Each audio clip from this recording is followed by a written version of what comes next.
Hey there, it's me, John Stamos, in partnership with Cologuard. And a little birdie told me you're over 45. Listen, that's not old, it's really not. But it's an important age. If you're at average risk, that's when you start screening for colon cancer. And look, it's okay to be nervous, but it's not okay to ignore your own health. It's time to see if the Cologuard test can be an option for you to get screened. All right, I'm glad we had this little chat.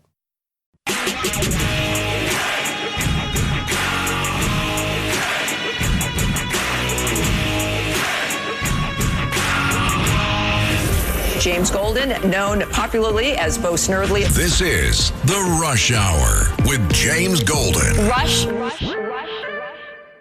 James Golden, Snerdley. We are here. It is the Tuesday edition of Bo Snerdley's Rush Hour. And we're going to do a little chat up about something that is taking place tomorrow.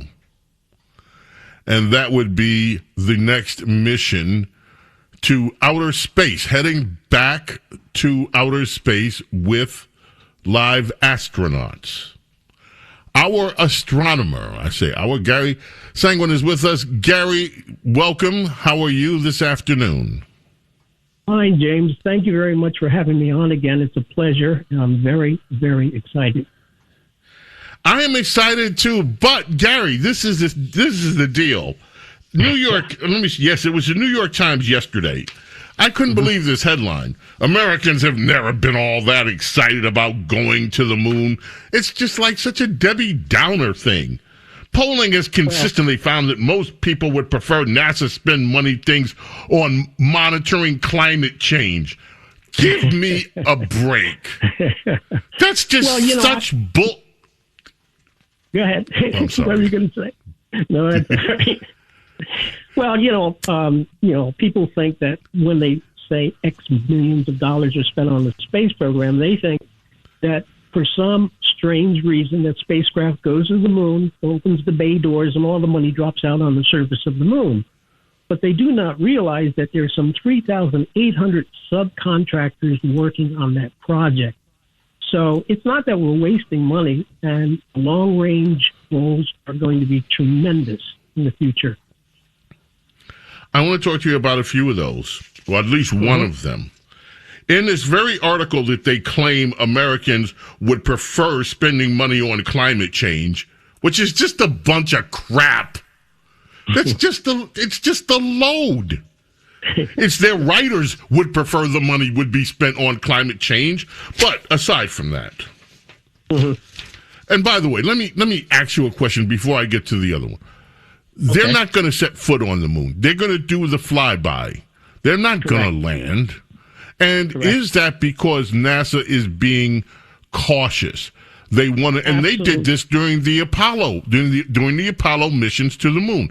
The first one was let's go around it. The second one was let's get close. We're going to send the lunar, but we're not going to land it. We're going to send the lunar module down a little bit and then bring it back up. And then they landed. That's correct.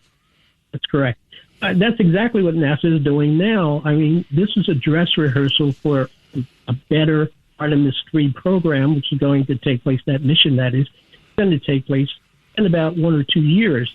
And that'll enable them to have a successful landing on the surface of the moon. Every point, there are key points on this mission where they can abort it, except for one where once they get into the lunar orbit, or the orbit that goes to the moon, they can't very well do that. They whether ride that through and just go around the moon and come back again in the case of immediate failure.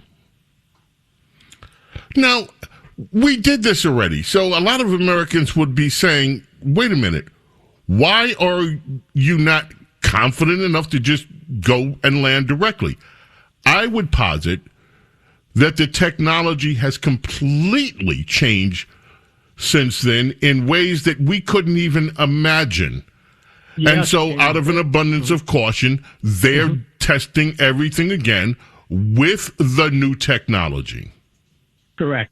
Absolutely. You're absolutely correct.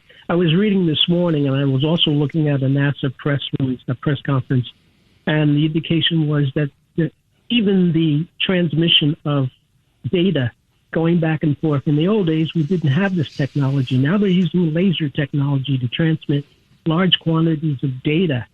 They're also doing things like during the mission, they're going to go at a high orbit, which means that we're going to be it'll be the first time in history that human beings have had an orbit 44,000 miles away from the planet Earth, the farthest that any human beings have ever been.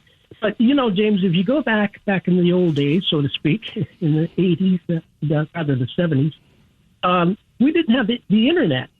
And now we have the Internet. We have really very sophisticated microprocessors and computers that enable us to do computations, millions and millions of calculations in an instant. So the technology from this is amazing, and it's going to benefit us in the future. Now, as I mentioned earlier, this is kind of a dress rehearsal for not only the landing of the moon, but NASA is thinking, hey, look, we're going to be at the moon, but we're going to take advantage of perhaps where minerals that will be found on the surface of the planet, or at the satellite, rather. And secondly, this actually sets up the groundwork for a lunar space station, which will be something very, very important if we wish to continue to explore other places in the solar system. That is amazing. Now, I want to bring your attention to this. You already know it, but I want to bring our audience's attention to this. People say, okay, why are we doing? What's the advantage? What's in it for us? What are we getting out of it? We should be spending the money on climate change. Okay, fine. Helium-3 is a substance that is plentiful on the moon. It is lighter than the helium that is on Earth. And it is believed by scientists that this helium-3 might be used to power fusion reactors. And if it can be captured from the moon, brought back to Earth, and become a new source of energy, it could change the trajectory of the entire planet. And I will credit the New York Times for pointing that out in their article. They interviewed the NASA head, Isaacman, and that's one of the things that he brought up. That, look, this could, it's not just, oh, look, we're on the moon. They're actually trying to do explorations that could be very valuable in terms of the trajectory of life here on Earth. Absolutely. I mean, in the future, we hope to utilize, the moon has water on it, on the South Poles, possibly in the North Pole. And with that water, you have oxygen and you have hydrogen. So we can extract that hydrogen and use it for hydrogen-ion propulsion systems, as well as using the water to not only provide the space station or the lunar station with oxygen and many, many other things. But what you just said means that, yes, that can happen.